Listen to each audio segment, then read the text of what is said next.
What's going on, everybody? Welcome back to another brand new Rugby Muscle Podcast with me, TJ, as always. And in today's episode, it's episode 97, I believe. We are joined by Dr. James Hoffmann of Renaissance Periodization. This guy is an absolute genius. Not only is he a genius, but he is also a former rugby player. He was a very good rugby player, I believe. But he also found his love in coaching rugby, where he blended, the idea of actually coaching rugby, the sport, with being a sports scientist and trying to train them all in that manner as well. And what that gives us is a real all-around approach to training, eating, just living the rugby life or living whatever life you want to live, but really trying to wrap your head around what you need to do in order to do that. And that starts with how much should I train and what should I train? And individualization, which are the three main topics of what we really go over today. So how much should I train? How often you should be in the gym, what you should be doing in the gym, and more importantly, what dictates those things. So how you determine what one person needs versus another. And it becomes a really, really good discussion.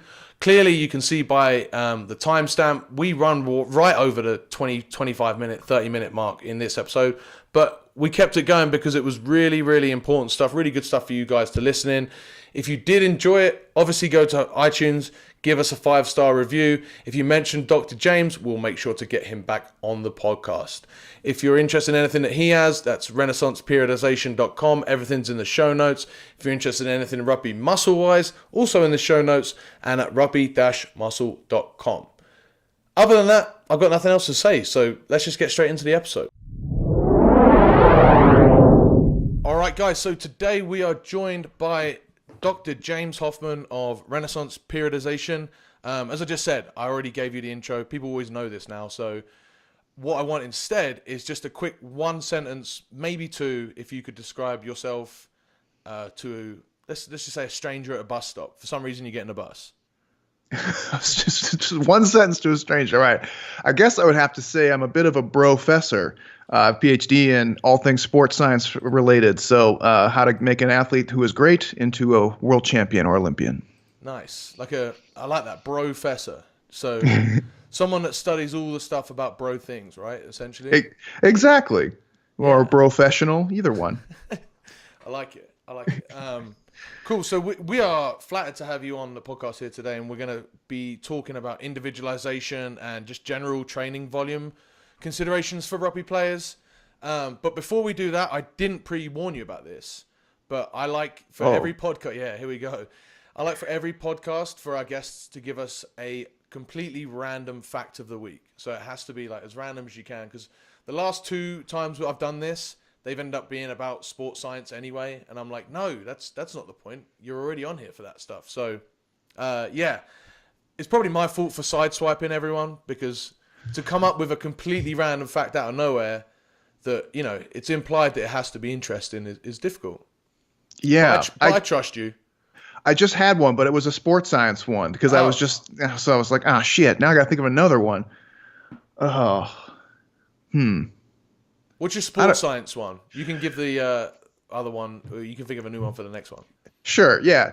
So one interesting fact is that you don't even have to physically train very often to actually make improvements in a movement, whether it's actually making the movement better or even getting stronger.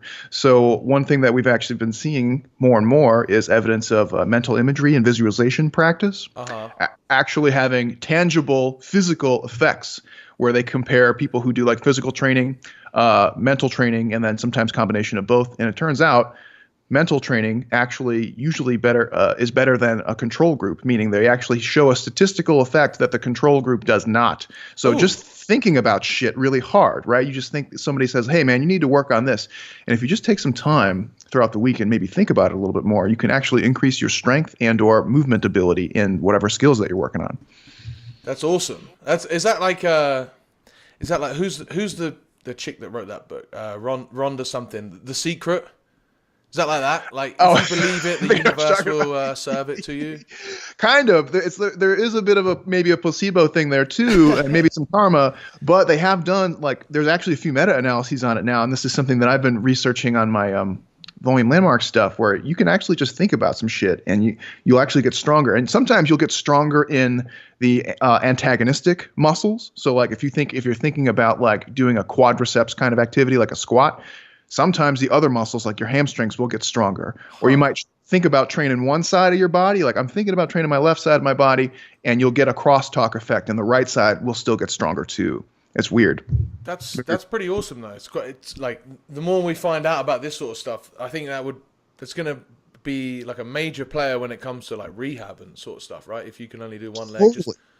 Totally. Or for lazy motherfuckers, because then you can just not go to the gym and just be like, right, today I'm training chest and just sit there in front of your PlayStation thinking about bench press. That's what I was doing a little while ago. Yeah. So that has huge implications for like what we would call a maintenance volume, right? Where you can say like, it turns out if you actually, and this isn't just like wishy-washy, like, oh, I'm thinking about bench press, but like really spending some time thinking hard about the movement, how it should feel, how it should look, and visualizing yourself doing it. That might actually allow you to achieve like a maintenance volume of training that you might not physically be able to do if you're injured or you're doing, like you said, rehabilitation or something like that. So that's actually pretty cool. This is the first time ever, I think, that the fact of the week has sort of just rolled straight into what we wanted to talk about in the podcast. Like, this is perfect. Yeah. So yeah, I guess that's the big difference though. It's not just sitting there sort of half thinking about doing some bench press. It's actually real, like deep imagery sort of thing, right?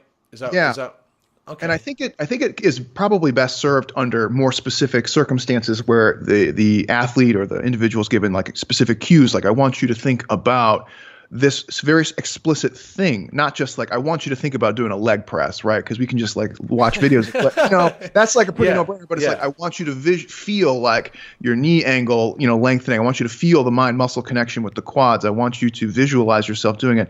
And I think that plus like some feedback from somebody like yourself, like who's been coaching or training somebody, you say, okay, I've seen you do it. I want you to think about doing it this way with something contextual and specific. I think is probably better served than just here's a video of some guy doing an overhead press. Think about that. Yeah, and to clarify one last time, it's about the skill of the movement, right? And the raw force output, ironically. And this has been demonstrated in not like super gross motor skills like a squat or a bench press, but if they've done stuff with like people's digits, and they've actually shown that like thinking about doing a movement has actually increased the force output in the digits themselves in like a post-test, which is pretty neat. Wow. Yeah, so you get a little bit of both. Yeah, it's kind of crazy. There could be a lot of application for that. Cool. So yeah, today I wanted to discuss you've got a book that's out, and you just told me you're writing the second version of it. Oh no, that is the How Much Should I Train is the volume landmarks book. So you should if you haven't already, you should definitely go and check that book out. How Much Should I Train? It's called. You can just find it on renaissanceperiodization.com, right? Yeah, absolutely. And that book serves to answer the question, how much should I train? And that's sort of what I wanted to discuss here, because we always get caught up, especially a lot of our listeners, in certain types of splits and certain, I train this upper body Monday, lower body Tuesday, or I train chest Monday, back Tuesday, legs Wednesday, etc., etc. Or I train even to the point where it's like I'll train strength on Monday and I'll do like lighter work on Tuesday or whatever. Do you want to just sort of go into like how that sort of holds you back from really making proper progress? Yeah. So I think what a lot of people get into this mindset of like, I got to be following this type of training program, or I got to be doing X, Y, or Z. And really they're missing a key fundamental step, which drives all of this, which is that what we call a needs analysis. So if you have somebody who just wants to look good naked, or you got somebody who's a rugby player, right, you should have things that that you need to be good at. You should have some data that says, here are things that I am either competitive, maybe not super competitive, or maybe I'm way above competitive for whatever competition group that I'm in. And those are the types of things that should drive how we start to set up our training program. So for example, you might have a rugby guy, right? And he's like, oh, I'm just doing like push, pull kind of thing. And that's okay. He's probably not doing them any major disservice, but really the reality is it's like, okay, how did you do last season, right? How does your strength compare to other players that you're competing against in your competition bracket? Where do you want to be?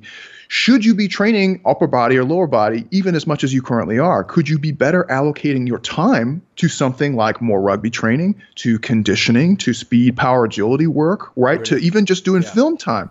Show me where you are good. Show me where you're okay. Show me where you're lacking. That is what really should decide where we allocate our training volumes to. And so it's easy to just say like, okay, legs up or push pull. Those are just easy things to fall into, right?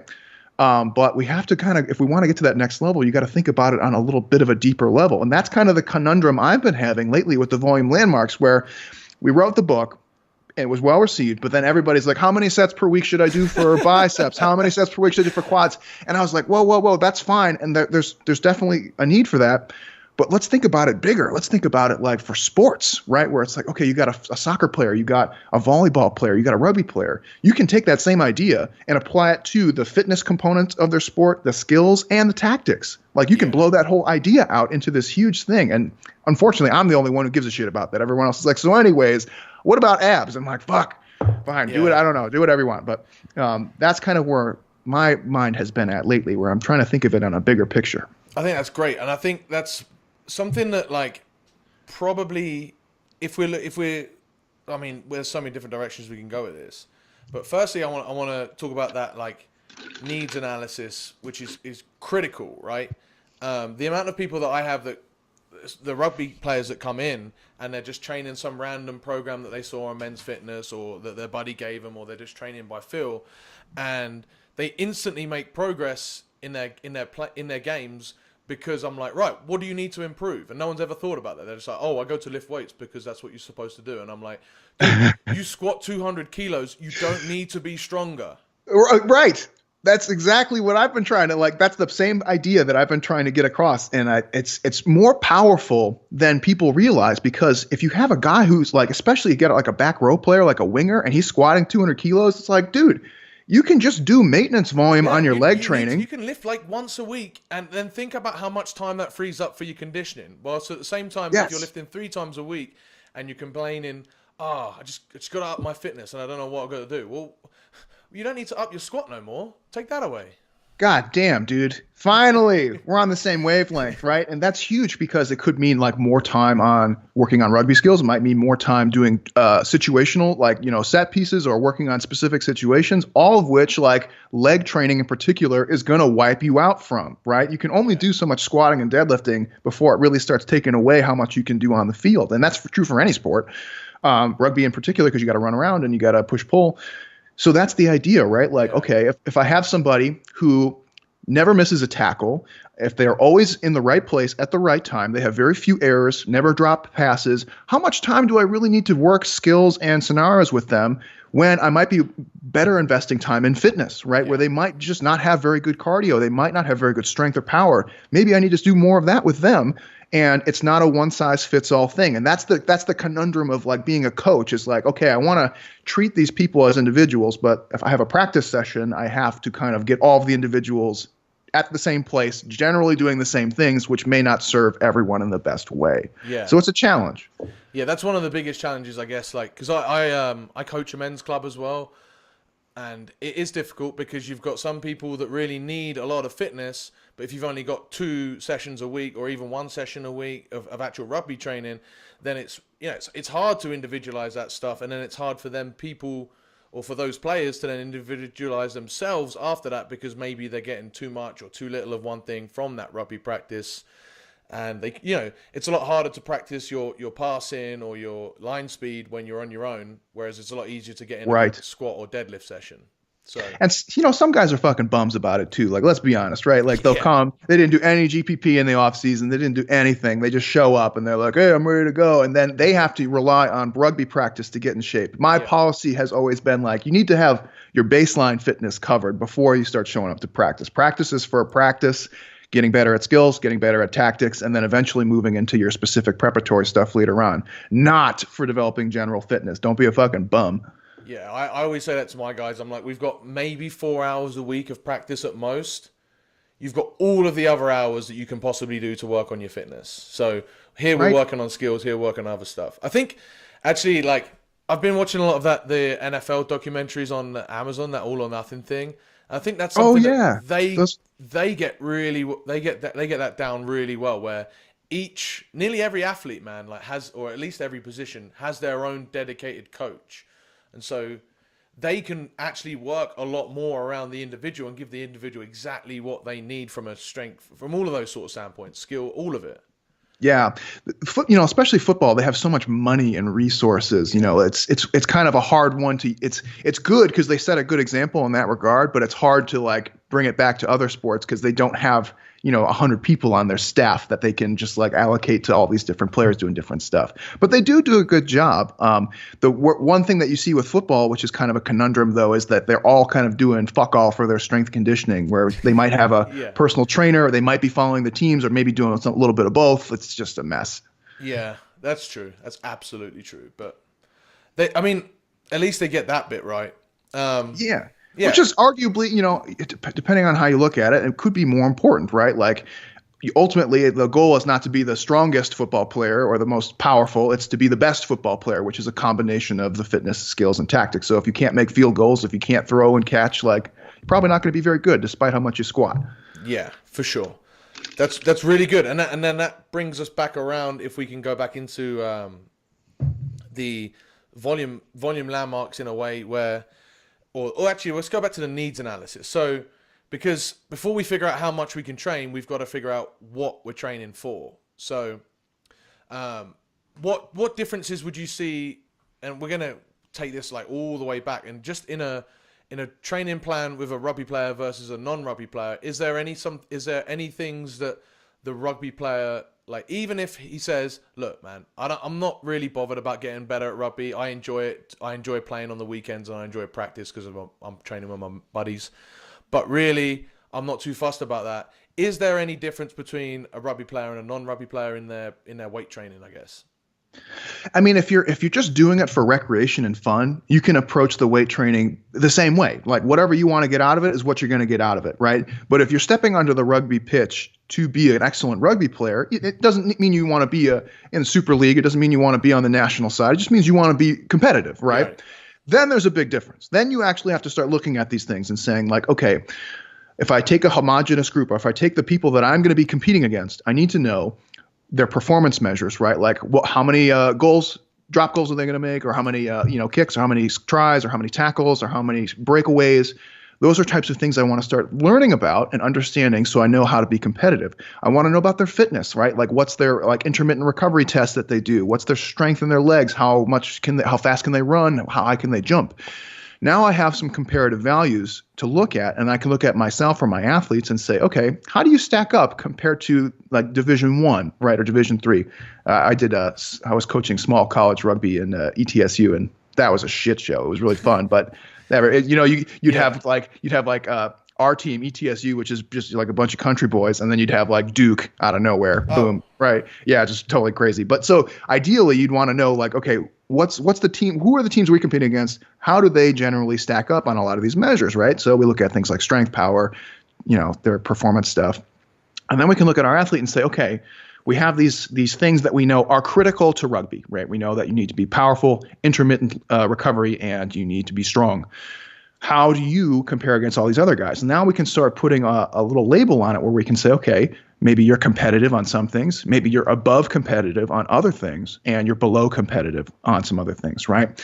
And that is really important because now we know how we can start affecting our training. So if we have a guy who's really, really above competitive levels, meaning usually like more than 2 standard deviations above what other people are doing, there's a pretty good case you could make that says you could probably put whatever those things are closer to maintenance volumes. Now, another argument might be, hey, if that guy's really, really awesome at those things, those are the things that are probably going to carry him or her throughout their rugby career. So it might be good to cultivate those things as well and keep getting better. So I think there's a case you can make both ways. Or you could also start looking at the other end where you say, here are the things that are definitely holding you back. Like, you are a prop and you squat, like 100 kilos, right? This is just not going to fly. You just need to be stronger. There's no way around it, right? And that is definitely holding you back. So leg strength is a huge priority, right? And that's where we can say, you know what? Now I know leg strength is a big thing. I'm going to be training that from MEV, which is the minimum effective volume, all the way up through MRV throughout each mesocycle, because that's that important to me. Yeah. Other things then become negotiable. If you have somebody who's very average at other measures, you say, okay, they can either go minimum effective volume to try and get a little bit better over time, or you could even put it on the back burner and say, you know what, maintenance volume, and let's ramp up other things. That's the art of coaching. There's not a right or wrong answer to a lot of these questions, but it does give you some tools to start systematically looking at these things and prioritizing them in a plan. Nice. And then to go back to that, the prop, right, that squats 100 kilos. Now, I would get an argument sometimes from people to say, hey, this, we have no doubt that this guy needs to be stronger, but now he's sore for his training sessions, or now, because his legs are so far behind, like, I don't know, his skill element or whatever, it's impacting that. What would you say to that, to someone that's like coming at you with that sort of question? Yeah, it's definitely a trade-off, right? So that you can't just magically increase one thing and expect that it won't come at the expense of something else. So leg training is very evident and is a very good example, because if you start having a guy squatting twice per week or just increasing his leg volume in general, you better believe he's going to have a harder time doing his conditioning, doing his practice stuff. So what we're going to be looking at is kind of a short-term cost for a long-term benefit, where we say, hey, this is something that is significantly holding this guy back. He or she will not be competitive at all, ever, right? If this does not get fixed. So I'm going to really try and work on this so that in the long term, we can get this person in the green. Right now, they're in the red, right? And there's just no coming back from this. That means that, yes, there are going to be some training sessions that don't go as well. But luckily, we're going to adjust our volumes from our other sources, right? So maybe they're doing a little bit less at practice, or maybe they're doing a little bit less conditioning, so that fatigue also comes down and it becomes more manageable. So it's not just like one thing goes up and everything stays the same. It's, okay, one thing goes up, everything else comes back down a little bit, and we kind of wax and wane some of our elements in training. And for the most part, it ends up not being super disruptive. But yeah, we get this with like professional sports too. Like NBA players notoriously don't train legs because they say, oh, it makes me slow or it makes me sore and then I can't do stuff.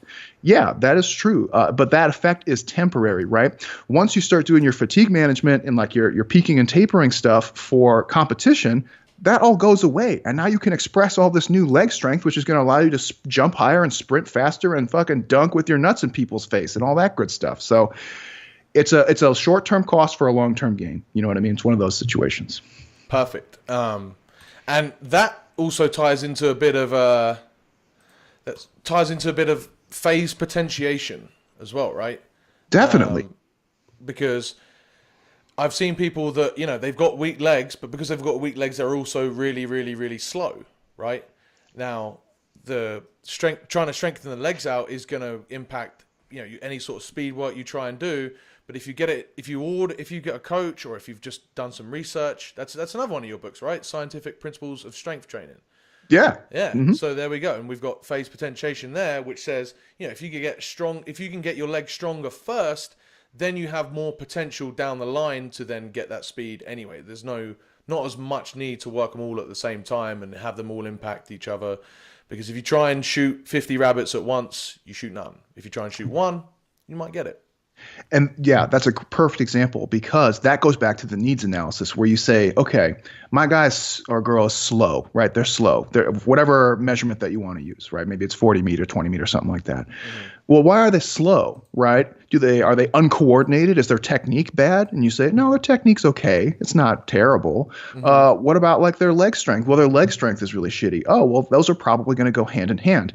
And what science has showed us, and speed is a good example of this, is that there is kind of a prerequisite amount of strength you need, at least to really get a lot out of really specific power and speed work. That doesn't mean that you can't do it. It just means that if you're not a certain level of strength, it's just not a good bang for your buck to do a lot of super power speed stuff. It's probably equal bang, or if not better, just to do strength stuff. before, get those legs nice and strong, because really the limiting factor to you being fast is just force. It's not really power yet. It's just force. You just don't generate much force. So it's a better investment at that point. And that, again, kind of tying it back into the needs analysis, they're slow because they're weak, right? So then, let's work on strength. That'll make them fast, because we know that like maybe they're not a motor moron. Maybe their technique and their running stuff is fine. They're just weak. Beautiful. Boom. Yeah. Yeah. And like, getting your phase potentiation in the wrong order, I kind of see it like it's like if you're going to a buffet line, right, but you've got like a tiny plate, like like it's the size of your palm, right? You're gonna have to keep going, doing it forever. Whereas if you have like take a giant plate or just a giant fucking tray, you can load that bitch up. And just getting that tray is it's like doing all of your strength work or all your GPP stuff beforehand. That stuff will just enhance your experience later down the line. Whereas you can go ahead and do your speed training right now, but you're not going to get your best bang for your buck, and you're going to have to keep doing it to get to where you could be, down the line of a year, 6 months time. Yeah, I totally agree, man. It's spot on. Absolutely true. All right. So last question on this sort of volume landmark stuff is we get a lot of people that ask about how they should train when they're like in season versus the off season. And, because there's a big difference in your week where there's, 2 to 3 times you're having giant blokes running into you as hard as you can, trying to take you down, or you're trying to take them down. It gets real physical. So that's definitely got to have impact on people's training. Do you want to go into how that should impact your training? Yeah, absolutely. There's a couple different routes we can go, so forgive me if I'm a little scatterbrained on this one. So just some general trends when we go to in-season now. Keep in mind, there is a huge individualization factor here. So let's just say, for example, if you had a college freshman and a college senior, their in-season phases might be completely different, right? They might have they don't even look the same on paper, right? So just keep that in mind. But if we're just kind of outlining some general trends, right? As you move in season, most of your specific fitness training, so your strength work, your power work, your conditioning stuff, essentially gets moved into maintenance volumes, which is abysmally low. Like we're talking probably less than 30% of what you need to actually get better at fitness. So it's really, really low. Now, what's really interesting is that your sport training, what I would call tactics, which is you going and doing sport training like rugby, goes up, right? And what we would call basically minimum effective volume, or even up to what we would call the maximal adaptive volume. Basically like trying to get as much out of your rugby training as you can, right? Yeah. That's the idea. What's interesting though, is that there is some kind of crosstalk on some of those things. And so what you would also find is that rugby training, the same thing that you need to do anyway, is actually helping you cover some of the volume that you need for fitness in terms of your speed work, your conditioning, maybe even your strength work to some degree. It's covering you on your skills as well. So when you're doing your scrimmaging, you're working on scenarios, you're working on set pieces, you're still having to do all those same basic rugby skills that you've been practicing for a long time. Now you're just doing them in a live setting. So the cool thing about the in-season phase is you kind of move everything else to maintenance volume, but your tactics stuff, the stuff that you do at your practice, is kind of covering you on most of that. So the short version is basically everything else can go down really low, lower than you probably think. You don't need to spend a lot of time kicking drop goals after practice. You don't need to spend a lot of time doing a lot of fitness stuff. Most of that will be covered. You do have to do some, but probably not a ton, because a lot of it is covered by that maintenance volume.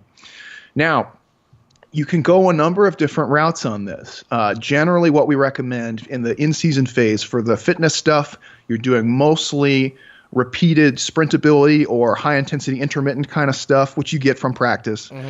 For the weight training, you're doing your power, explosive stuff, maybe a little bit of maximal strength in there, maybe some speed, agility, change of direction, that kind of stuff. You're probably not doing a ton of skill work, like specific skill work, unless you have somebody who is deficit in some particular area that they need to work on. And again, just a lot of tactics. So going back to the beginning where we said, okay, but what if you had a freshman and a senior? How would they be that different?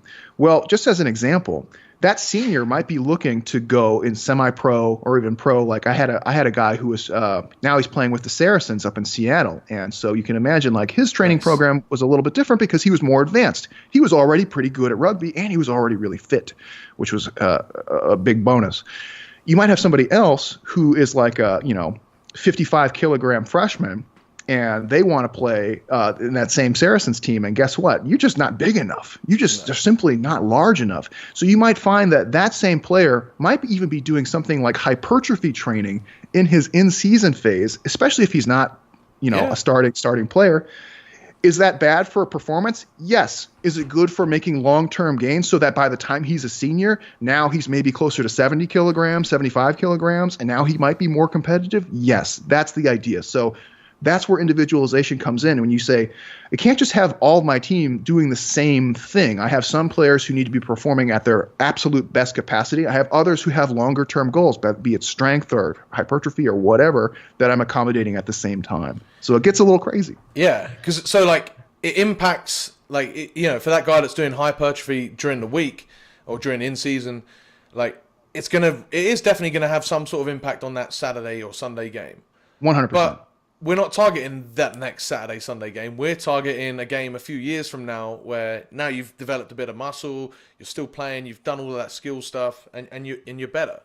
And because of all of that stuff, you recover better, you're just a better athlete. And if you're fitter, to go to the senior guy, if you're fitter, if you're playing at a high level, each rugby practice isn't actually taking as much out of you, and the games, they're not taking anywhere near as much out of you as they would do for that freshman.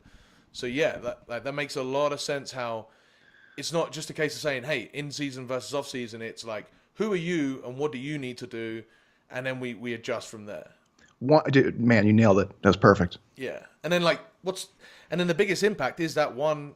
I mean, you said a lot about training, but I think the biggest impact in season is, you've got that 80-minute match every single week. And that's like a big training session in of itself, which is why, like we said, touched on earlier, those lazy bastards that they use rugby to get fit, because it's a very good thing, because you really do challenge yourself. So, yeah. Yeah, it is unfortunate. I mean, I don't want to hate on people who are doing it recreationally. That's not like what I'm trying to say. Yeah. But it's one of those things. It's like when somebody's, and this is true for any sport, where they're like, "Hey, coach, I want to be the best," and you're like, "Okay, cool. Like, are you hydrated most of the time? Do you sleep well?" And they're like, "No, I don't do any of those things." And you're just like, "Get the fuck out of here! What are you doing? You're not serious. You're not serious about this." And that's okay. There's a place for that, and there's recreational rugby. Yeah. That's a thing, and there's D3, there's like all sorts of fun stuff. But when you have people and they're telling you, hey, like, I want to be better, like, well, don't be a lazy bastard. Make sure you're fit when by the time you show up to practice already. Don't be that guy who hasn't touched a ball, hasn't done a drop goal, hasn't run at all for the whole off season. Yeah, and don't be that complaining about everyone else. Don't do that. Yeah, don't be that guy. Oh, man. This was brilliant, mate. Where can people follow you? Where can they find your stuff? So we've mentioned renaissanceperiodization.com. They'll find all of your stuff there. Yeah, that's the main one. Mike Israetel and I do a weekly webinar on another program we call it RP Plus, which is a really cool database where we make a lot of videos. Some of them are the same courses that we taught in our collegiate career when we were professors. We do a weekly webinar every week where you can literally just shoot us questions and we'll answer them for you right there on the webinar. That's usually the best place to find me. RP and RP Plus. Nice. Awesome. I was going to say, get people to follow your Instagram. Is it RP Dr. James? RP Dr. James. I remember listening to a podcast with you like last year. Or no, I didn't listen to a podcast. I saw you post it. You posted like a week of your own strength training, because you're like, these people have been giving me shit. I guess I've got to start posting my training and stuff. You did it for about a week, and then it went straight back to cats. Dude. Okay, so like people compare me to Mike. Like, Mike is really active on social media. I'm not. Like, mine's like stupid heavy metal jokes, anime jokes, cats. Like, I'm like a typical user. I'm not like a fitness guy user. Yeah. So people literally, we did a seminar in New York, and somebody came up afterwards and was like, "Oh man, we've been following you forever." I'm like, "Whoa, that's so cool. Nice to meet you." And he was like, "Dude, your Instagram fucking sucks." And I was like, it's just my personal thing. I don't know. I just do it for fun. So yeah. It's funny because I linked it into my stories today to say, for the questions for this next episode, and I clicked on the account and I was like, people don't know who this, if he's actually, if they only know him through Instagram, they just think, oh, I'm interviewing some guy that travels and loves cats. Yeah, somebody DM'd me the other day and literally the question was, "Who are you?" And I was like, rude. First of all, why are you DMing me? What? Yeah, I was just like, I don't know what you want me to say. I'm me. Like, I'm not trying to sell myself to you here. Like, what do you want to know? It was funny. Awesome. All right. Well, thank you for coming on. And, well, you're going to be on in the next one anyway. So in a magic podcast 2 days, we'll see you then. All right. Thanks for having me, buddy. All right, guys. Thank you very much for listening. If you've enjoyed this episode or if you've enjoyed any episode of the Rugby Muscle Podcast, please go ahead and give us a 5-star rating and type a quick review. It takes about a minute and it really helps us out a ton, helps grow the show, helps grow Rugby Muscle, and in turn we will be able to give you guys the best quality content, information and programs that we possibly can. If you're interested in any of that stuff, like the free physique nutrition video series or the TJ Strength Supplement Guide or the 50 free rugby conditioning sessions, you can find them all at rugby-muscle.com or by going through my Instagram profile at tj.strength. Give me a quick follow, and until next time, guys, I've been your host as always, TJ. See you soon.